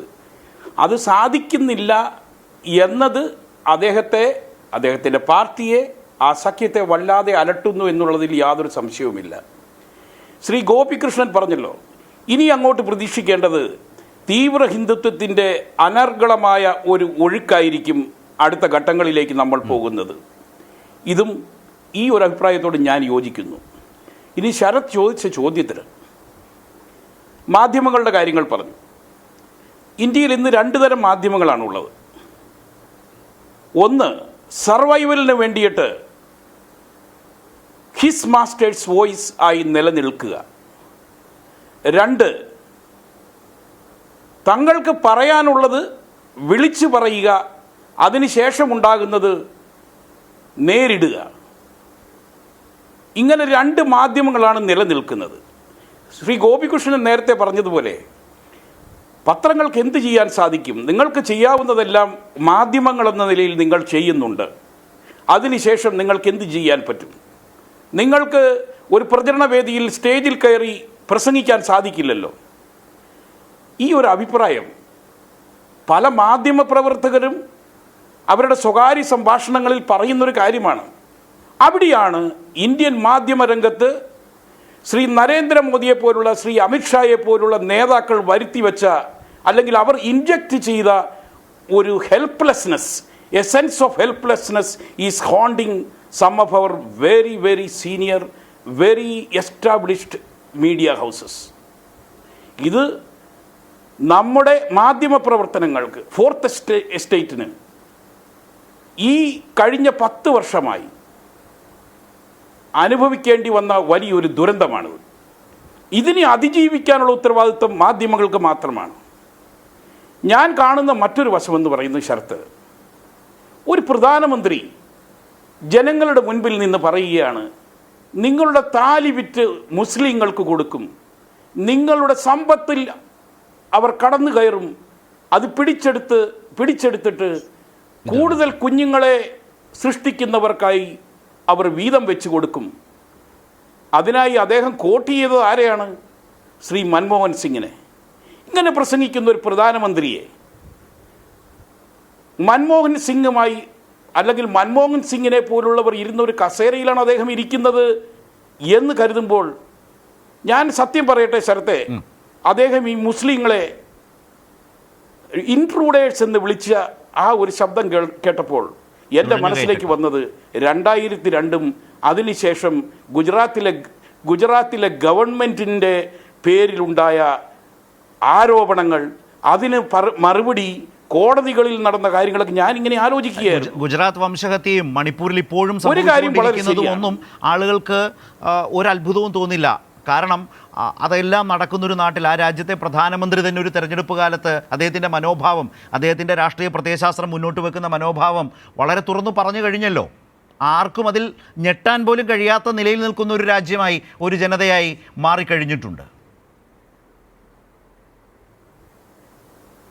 ശരത്തെ, ഒരു ജനത്തിനെ അവരുടെ അറിവില്ലായ്മയെ, അല്ലെങ്കിൽ വടക്കേന്ത്യൻ സംസ്ഥാനങ്ങളിൽ ഓരോ ദിവസവും തങ്ങളുടെ ജീവിതം നിലനിർത്തി മുന്നോട്ട് പോകുവാൻ വേണ്ടി കഠിനാധ്വാനം ചെയ്യുന്ന സാക്ഷരത കുറഞ്ഞ സംസ്ഥാനങ്ങളിലെ ജനങ്ങളോട് ഇങ്ങനെയുള്ള അവരുടെ അറിവില്ലായ്മയെ ചൂഷണം ചെയ്യുന്ന രീതിയിലുള്ള പ്രസ്താവനകൾ നടത്തി, പ്രസംഗങ്ങൾ നടത്തി ഒരു തിരഞ്ഞെടുപ്പ് വിജയിക്കാൻ വേണ്ടി മുന്നോട്ട് പോകുന്ന ഒരു രാഷ്ട്രീയ നേതാവെന്ന രീതിയിലേക്ക് ശ്രീ നരേന്ദ്രമോദി താഴുമ്പോൾ എനിക്ക് പറയാനുള്ളത്, പരമപുച്ഛത്തോടെയാണ് ഈ ജനങ്ങളെ നമ്മുടെ രാഷ്ട്രീയ നേതാക്കൾ കാണുന്നതെന്ന് ജനം സംശയിച്ചാൽ, അല്ലെങ്കിൽ അന്തർദേശീയ മാധ്യമങ്ങൾ അങ്ങനെ ആരോപണം ഉയർത്തിവിട്ടാൽ, ഇന്ത്യയുടെ പ്രധാനമന്ത്രി കസേരയിൽ ഇരിക്കുന്ന ഒരാളോട് ആൾക്ക് എന്ത് മറുപടി പറയാൻ സാധിക്കും എന്നുള്ളതാണ്. ഇവിടെ ഞാൻ ശരത്തിനെയും എന്നോടൊപ്പം ഇരിക്കുന്ന നിങ്ങളെ ഓരോരുത്തരെയും ഓർമ്മിപ്പിക്കുന്ന ഒരു കാര്യമുണ്ട്. 2014 തെരഞ്ഞെടുപ്പിൻ്റെ പ്രചരണ സമയത്ത് തിരുവനന്തപുരത്ത് വന്നിട്ട് കേരളത്തെ സൊമാലിയ എന്ന് വിളിക്കാൻ മാത്രം അറിവ് എന്നതിനെ ഞാൻ കൊട്ടേഷനിലാണ് ഇടുന്നത്. അത്രയും വലിയ ബുദ്ധിയും അത്രയും വലിയ തന്ത്രജ്ഞതയും അറിവും കാണിച്ച ഒരു പ്രധാനമന്ത്രി തന്നെയാണ് ശ്രീ നരേന്ദ്രമോദി. 10 വർഷം ആ പ്രധാനമന്ത്രിയുടെ കസേരയിൽ ഇരുന്നിട്ടും അങ്ങനെ തന്നെയാണ് എന്ന് അദ്ദേഹം ഈ പ്രസംഗങ്ങളിലൂടെ നമ്മളെ കാണിച്ചു തന്നിരിക്കുകയാണ്. ഇവിടെ ഇന്ത്യയിലെ ജനങ്ങൾക്ക് മുൻപിൽ തെരഞ്ഞെടുപ്പ് ഇനിയും നേരത്തെ ഗോപികൃഷ്ണൻ പറഞ്ഞ പോലെ 5 ഘട്ടങ്ങൾ കൂടിയുണ്ട്. കേരളത്തിലെ ജനങ്ങൾ, സൊമാലിയ എന്ന് വിളിക്കപ്പെട്ട കേരളത്തിലെ ജനങ്ങൾ 20 സീറ്റും ഈ പ്രസംഗത്തിന് മറുപടിയായി കൊടുത്തായിരുന്നല്ലോ BJPക്ക്. ഇന്ത്യയിലെ ജനങ്ങളോട് ഇങ്ങനെയുള്ള ചില മറുപടികൾ ഇന്ത്യയിലെ ജനങ്ങൾ കൊടുക്കുവാൻ പക്വത കാണിക്കുന്നത് വരെ ഇതുപോലുള്ള പ്രസംഗങ്ങൾ, ഇതുപോലുള്ള നേതാക്കൾ പ്രസംഗങ്ങൾ നടത്തുമെന്നുള്ള കാര്യത്തിലും എനിക്ക് സംശയമൊന്നുമില്ല. ശരി, ഞാൻ ശ്രീജിത്ത് നേരത്തെ KJ ജേക്കബ് ഈ ഉത്തരേന്ത്യൻ ഹിന്ദി ഹാർട്ട്ലാൻഡിലെ യൂട്യൂബ് ചാനലുകളിൽ നടക്കുന്ന ചർച്ചയെക്കുറിച്ചൊക്കെ പറഞ്ഞപ്പോൾ ഞാൻ പെട്ടെന്ന് ഓർത്തുപോയത് കേരളത്തിൻ്റെ ലോക്സഭാ തെരഞ്ഞെടുപ്പ് കാലത്ത് കേരളത്തിലെ ഒരു ചാനലിൽ പ്രധാനമന്ത്രിയുടെ അഭിമുഖം വന്നത് ഞാൻ സാന്ദർഭികമായി ഒന്ന് ഓർത്തുപോയി. ഒരു താരതമ്യമുണ്ടല്ലോ, കേരളത്തിലെ മാധ്യമങ്ങൾ പോലും, ദൃശ്യമാധ്യമങ്ങൾ പോലും കുറെ കൂടി സെൻസിബിളായി വിഷയങ്ങളെ, രാഷ്ട്രീയ പ്രശ്നങ്ങളെ, ദേശീയ പ്രശ്നങ്ങളെ ചർച്ച ചെയ്യുന്ന മാധ്യമങ്ങൾ പോലും കേരളത്തിലെ നമ്മൾ ഈ സംസാരിക്കുന്ന ഈ നേരങ്ങളിലെ ചർച്ചകളിലേക്ക് ഈ വിഷയത്തെ ആ നിലയിൽ കൊണ്ടുവരുന്നില്ല എന്നുള്ള വിമർശനം കുറെ കൂടി ശക്തവും തീവ്രവുമായി അത് നിലനിർത്തി തന്നെ ചർച്ച ചെയ്ത് മുന്നോട്ട് പോകേണ്ട വിഷയത്തെ ആ നിലയിൽ സമീപിക്കുന്നില്ല എന്നുള്ളതുണ്ട്. പ്രതിപക്ഷത്തിൻ്റെ രാജ്യത്തെ ഒരു മാറ്റത്തിന് അല്ലെങ്കിൽ മോദിയുടെ തിരിച്ചറിവിന് ഇപ്പോൾ അയോധ്യയ്ക്കും അപ്പുറം അതിതീവ്ര ഹിന്ദുത്വം തന്നെ വേണം, അതിൽ മുസ്ലിം വിരോധം തന്നെ പറഞ്ഞ് ഗോപീഷൻ പറഞ്ഞ പോലെ ഇനിയും കുറെ കൂടി ശക്തമായി പറഞ്ഞാലേ പറ്റൂ, തൃപ്തി പോരാതെ നിൽക്കുന്ന മോദി എന്ന ലീഡറെയാണ് നമ്മളിപ്പോൾ കാണുന്നത്. അപ്പോൾ ആ നിലയിലേക്ക് പോയതിന് യഥാർത്ഥത്തിൽ മുഖ്യധാരാ മാധ്യമങ്ങൾക്കപ്പുറം സമൂഹ മാധ്യമങ്ങളുടെ ശക്തി, യൂട്യൂബ് ചാനലുകളുടെ ശക്തി, ദുർറാട്ടിയെക്കുറിച്ചൊക്കെ ശ്രീജിത്തും എഴുതിയിരുന്നു. അപ്പോൾ അങ്ങനെ വന്നിട്ടുള്ള പുതിയ പുതിയ കാലത്തിൻ്റെ പുതിയ സാധ്യതകൾക്ക് മുമ്പിൽ വല്ലാതെ പകച്ചുപോയ, വല്ലാതെ അവരുടെ ഒരു 400 സീറ്റ് എന്ന് പറയുന്ന ആത്മവിശ്വാസത്തെ പോലും പിടിച്ചുലയ്ക്കാൻ പാകത്തിന് വളരെ സമാന്തരമായ ഒരു വിമർശന ചേരി ശക്തമായി രാജ്യത്ത് രൂപപ്പെട്ടിട്ടുണ്ടോ, വളരെ ഫലപ്രദമായി പ്രചരണ കാലത്ത് രൂപപ്പെട്ടിട്ടുണ്ടോ? നേരത്തെ ഞാൻ ശ്രീ KJയോട് ചോദിച്ചതുപോലെ തന്നെ ശ്രീജിത്തിനോടും ചോദിക്കുന്നു.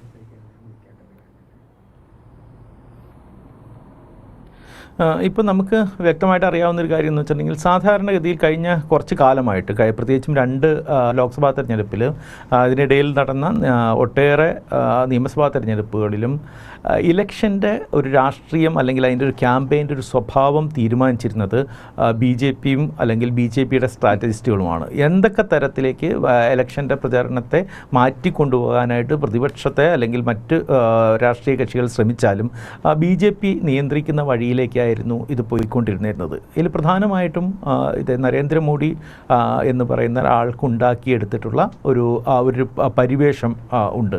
ആ പരിവേഷം വളരെ പ്രധാനമായിരുന്നു. ഇപ്പോൾ നമുക്ക് എല്ലാവർക്കും ഇപ്പോൾ നരേന്ദ്രമോദി ഇത്തരം ഒരു പ്രസംഗം നടത്തുമ്പോൾ, ഒരു മുസ്ലിങ്ങൾക്കെതിരെ വെറുപ്പ് തുപ്പുമ്പോൾ ഇന്ത്യയിൽ സാധാരണഗതിയിൽ ആളുകൾക്ക് വലിയ അത്ഭുതമൊന്നും തോന്നാനായിട്ട് വകയില്ല. കാരണം നേരത്തെ പറഞ്ഞതുപോലെ ഗുജറാത്ത് വംശഹത്യയുടെ സമയത്ത് മുഖ്യമന്ത്രിയായിരുന്ന അവിടുത്തെ BJPയെ നിയന്ത്രിച്ചിരുന്ന, ഒരുപക്ഷെ ഇതിൻ്റെ എല്ലാം ഒരു ആസൂത്രണത്തിനൊക്കെ മുൻകൈയെടുത്തിരുന്ന ആളുകളിൽ ഒരാളാണ്. പല ഘട്ടത്തിലായിട്ട് ഇന്ത്യയിൽ പല രീതിയിൽ അത്തരമൊരു ഈ ഹെയ്റ്റ് നടത്തുന്ന ഒരാൾ എന്ന് പറയുന്ന രീതിയിലുള്ളൊരു പരിവേഷം കിട്ടിയിരുന്നതാണ്. അന്താരാഷ്ട്ര തലത്തിലേക്ക് പല സ്ഥലത്തേക്കും അദ്ദേഹത്തിന് യാത്രാ വിലക്കുകൾ വരെ ഉണ്ടായിരുന്ന ഒരാളാണ്.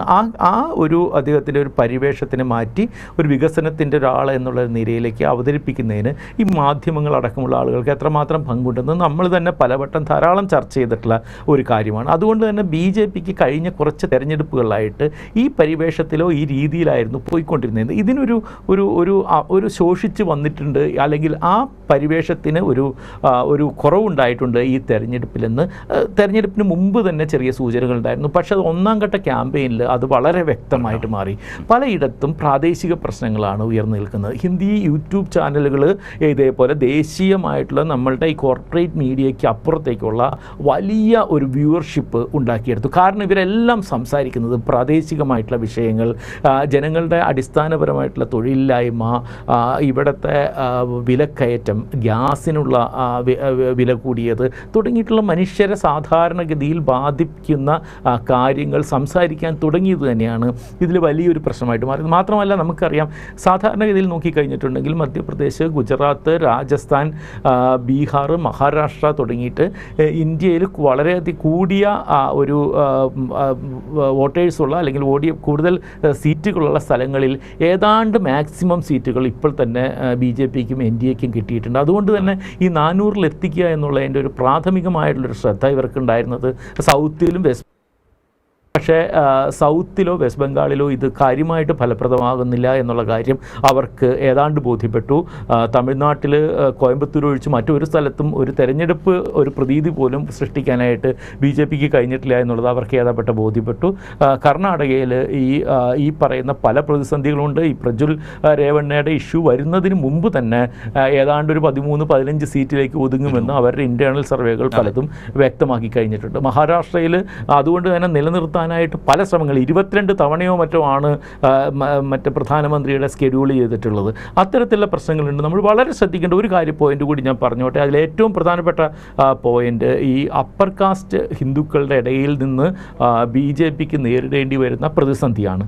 അതിന് ഒരു കാരണമായിട്ട് യോഗി ആദിത്യനാഥിൻ്റെ ഉദയം കൂടി പറയുന്നുണ്ട്. കാരണം യോഗി ആദിത്യനാഥ് ഈ പറയുന്ന രീതിയിൽ രജപുത്തുകൾക്കും ബ്രാഹ്മണർക്കും എതിരെയാണ് നരേന്ദ്രമോദി എന്നുള്ളൊരു ചെറിയ ക്യാമ്പയിൻ, അത് വലിയ തോതിലൊന്നും പ്രചരിക്കുന്നുണ്ട് ഇല്ലെങ്കിലും അതൊരു ചെറിയ ക്യാമ്പയിൻ നടക്കുന്നുണ്ട്.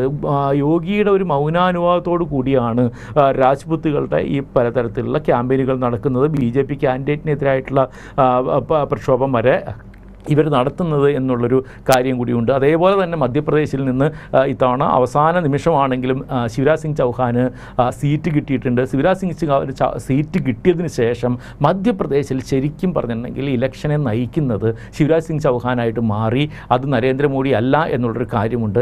അത്തരത്തിലുള്ള പല കാര്യങ്ങൾ നടക്കുന്നതിൻ്റെ ഒരു തുടർച്ചയായിട്ടാണ് ഈ ഹെയ്റ്റിലേക്ക് അല്ലെങ്കിൽ അവരുടെ ഒരു ബേസിക് ആയിട്ടുള്ള മോഡിലേക്ക്, അവരുടെ ഒരു ഇതിലേക്ക്, ഹിന്ദുത്വയുടെ ഒരു ബേസിക് ഐഡിയയിലേക്ക് നരേന്ദ്രമോദിയും BJPയും തിരിച്ചു പോകുന്നത് എന്നുള്ളത് കൂടി വളരെ പ്രധാനമാണ്.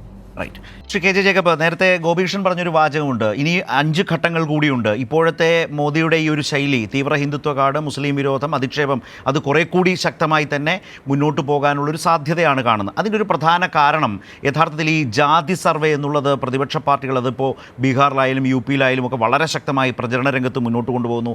അതിലുള്ള മോദിയുടെ ശക്തമായ അതൃപ്തിയും താല്പര്യമില്ലായ്മയും നിൽക്കുന്നു. ഇത് പിന്നോക്ക വിഭാഗങ്ങളെ, അതാണല്ലോ മതപരമായി ഹിന്ദു ഐക്യത്തിലേക്ക് ഹിന്ദുത്വത്തിലേക്ക് കൊണ്ടുവന്ന് വോട്ടായി കഴിഞ്ഞ കാലങ്ങളിൽ മോദിയും BJPയും കൊണ്ടുപോയത്. അത് പിന്നോക്ക വിഭാഗങ്ങളിൽ ഉണ്ടാക്കിയ ഒരു ആശങ്കയും അകൽച്ചയും എന്ന പ്രശ്നം BJP അലട്ടുന്നുണ്ടോ? അതോടൊപ്പം തന്നെ ഭരണത്തിനെതിരായിട്ടുള്ളൊരു വികാരം ഉണ്ടാകാം, പ്രതിപക്ഷ പാർട്ടികളുടെ ശക്തമായ, ഇതിനെല്ലാം അടിസ്ഥാനമായിട്ടുള്ള ഈ ജാതി സർവേ ആണോ? ജാതി സർവേ ഒരു ഗൗരവമായ വിഷയം വന്നതും മോദിയെ ഈ വിധം ഒന്ന് ട്രാക്കും മാറ്റിപ്പിടിക്കാൻ പ്രേരിപ്പിച്ചിട്ടുണ്ടോ?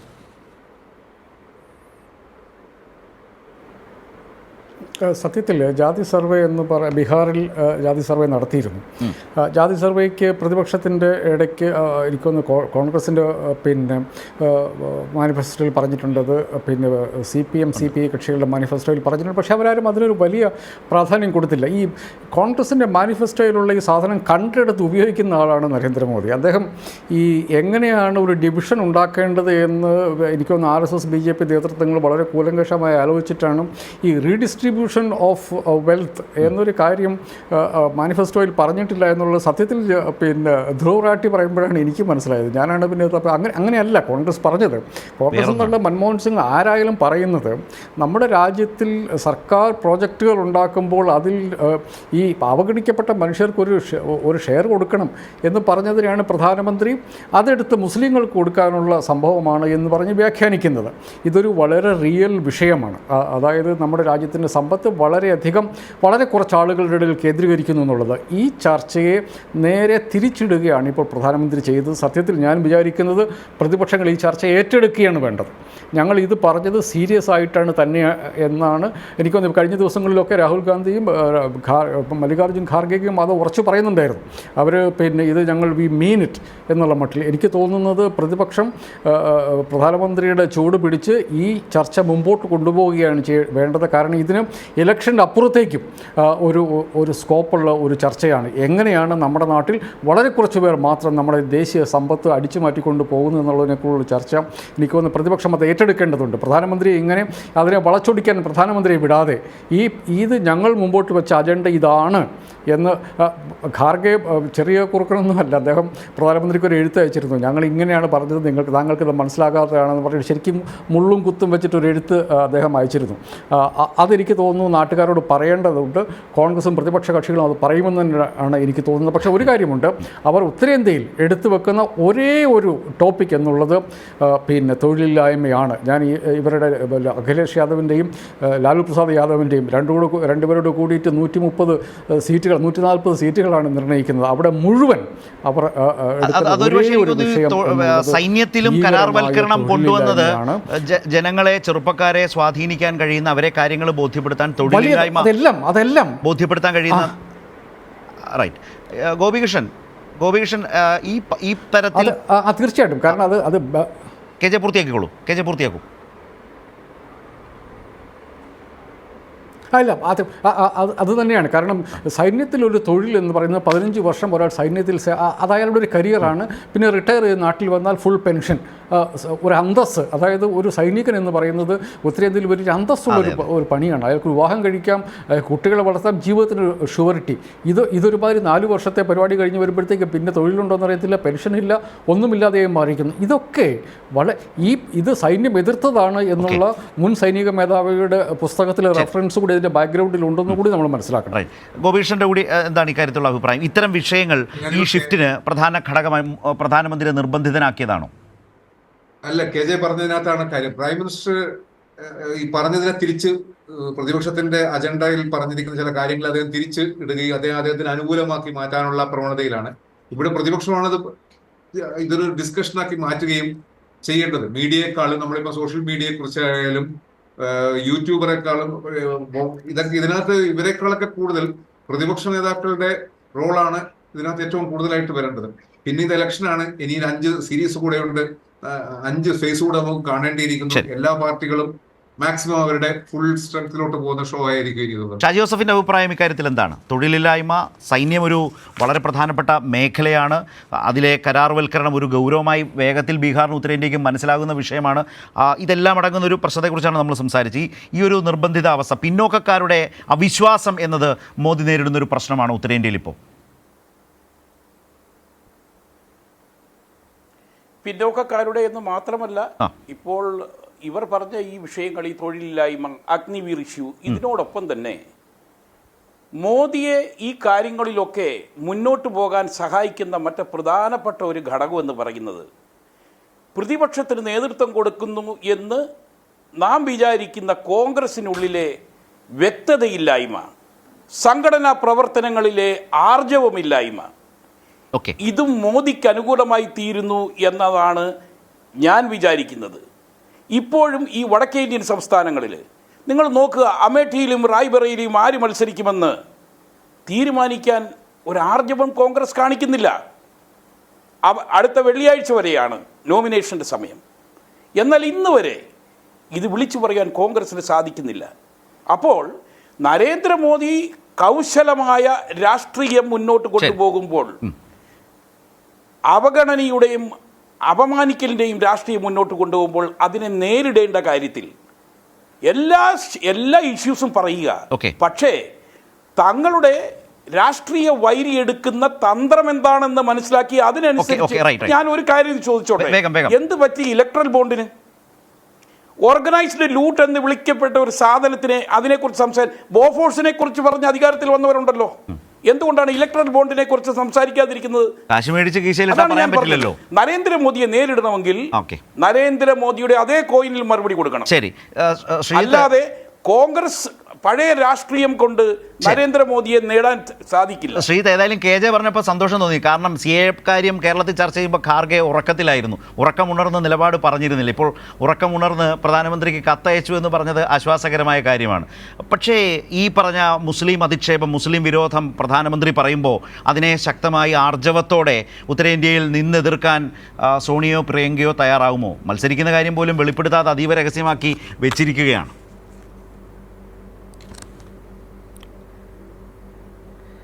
അല്ല, എനിക്ക് തോന്നുന്നു അവിടുത്തെ ഏറ്റവും വലിയ പ്രശ്നം, കോൺഗ്രസിനകത്തുള്ള ഏറ്റവും വലിയ പ്രശ്നം ഒരുപക്ഷെ ഈ പ്രിയങ്കയോ രാഹുലൊന്നും അത്തരം കാര്യങ്ങളിൽ വലിയ പൊസിഷൻ എടുക്കില്ല. പക്ഷേ അതേസമയം ഉത്തരേന്ത്യയിൽ പലപ്പോഴും കുറച്ചുകൂടി ബെറ്റർ പൊസിഷൻ എടുക്കാറുള്ളത് ഖാർഗെയാണ്. ഖാർഗെ ഈ മറ്റേ ഇപ്പോൾ പ്രധാനമന്ത്രി കൂടുതൽ കുട്ടികളെ ഉണ്ടാക്കുന്നു മുസ്ലിങ്ങൾ എന്നുള്ളതിന് മറുപടിയായിട്ട് എനിക്ക് 5 കുട്ടികളുണ്ട്, ഞങ്ങളെപ്പോലുള്ളവർ 5 കുട്ടികളെ ഒക്കെ ഉണ്ടാക്കുന്നു, ഞങ്ങൾക്ക് െങ്കിൽ ഈ ചോദ്യത്തിന് ഞങ്ങൾ ദളിതർ കൂടിയാണ് നിങ്ങൾ പ്രതിയാക്കുന്നത് എന്ന അർത്ഥത്തിൽ ഒരു രാഷ്ട്രീയം സംസാരിക്കാനായിട്ട് ഖാർഗെക്ക് പറ്റുന്നുണ്ട്. അത് പക്ഷേ രാമക്ഷേത്രത്തിന്റെ കാര്യം കോൺഗ്രസിന്റെ സ്റ്റാർ ക്യാമ്പയിനർ എന്ന് അവർ വിശ്വസിക്കുന്നത് രാഹുലിനെയാണല്ലോ, പ്രിയങ്കയാണല്ലോ. ശ്രീജിത്ത്, അവര് ഉത്തരേന്ത്യയിൽ പ്രധാനമന്ത്രിയുടെ മുസ്ലിം വിരോധത്തെ തുറന്ന് മൈക്കിന് മുമ്പിൽ നിന്ന് ജനങ്ങളോട് ഇന്ത്യ മുന്നണിക്ക് വേണ്ടി എതിർക്കുമോ? ഈ വിഷയങ്ങൾ രാഹുൽ ഗാന്ധി, അതാണ് പ്രശ്നം. രാഹുൽ ഗാന്ധിയോ പ്രിയങ്ക ഗാന്ധിയോ തുടങ്ങിയിട്ടുള്ള ആളുകൾ ഇതൊന്നും പറയുന്നില്ല.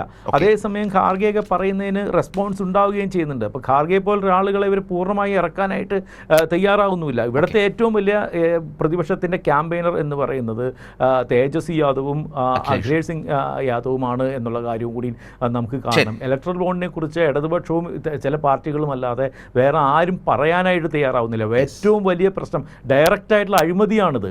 ഈ ഡയറക്റ്റായിട്ടുള്ള അഴിമതി ചർച്ച ചെയ്യാനായിട്ട് ഇവിടെ പ്രതിപക്ഷത്തിന് സാധിക്കുന്നില്ല എന്നും കൂടി ഈ ഷായിച്ചേട്ടൻ പറഞ്ഞതിൻ്റെ കൂട്ടത്തിൽ നമ്മൾ കൂട്ടിച്ചേർത്ത് പറയേണ്ട ഒരു കാര്യമാണ്. അത്തരം വീക്ക്നെസ്സുകൾ ഉണ്ട് എന്നുള്ള കാര്യം നമുക്കറിയാം. അതിനെയൊക്കെ മുതലെടുക്കാൻ അറിയാവുന്ന രാഷ്ട്രീയ തന്ത്രമുള്ളവരാണ് BJP-കാർ എന്നുള്ള കാര്യം കൂടി നമുക്കിപ്പോൾ ശരി. ഏതായാലും നമ്മൾ ഈ തന്ത്രങ്ങൾ, യഥാർത്ഥ രാഷ്ട്രീയം വിട്ട് തന്ത്രങ്ങളിലൂടെ മുന്നോട്ട് പോകുന്ന ഒരു ജനതയെ ഭിന്നിപ്പിച്ച് അത് പരസ്യമായി പറയാൻ ഒരു മടിയുമില്ലാത്ത തീവ്ര ഹിന്ദുത്വത്തിൻ്റെ ഏറ്റവും മുഖ്യ പ്രചാരകനായി പ്രധാനമന്ത്രി പദത്തിലിരിക്കുന്ന നരേന്ദ്രമോദി തന്നെ മുസ്ലിം അധിക്ഷേപത്തിലൂടെ തുടർച്ചയായി മുന്നോട്ട് പോകുന്ന ആ അന്തരീക്ഷം, അതിനെതിരായ രാജ്യത്തിൻ്റെ പ്രതിരോധം എങ്ങനെ എന്നതടക്കമുള്ള വിഷയങ്ങളാണ് ഇന്ന് ഈ ചർച്ചയ്ക്ക് 4 മുതിർന്ന മാധ്യമപ്രവർത്തകരും നമ്മളുമായി സംസാരിച്ചത്.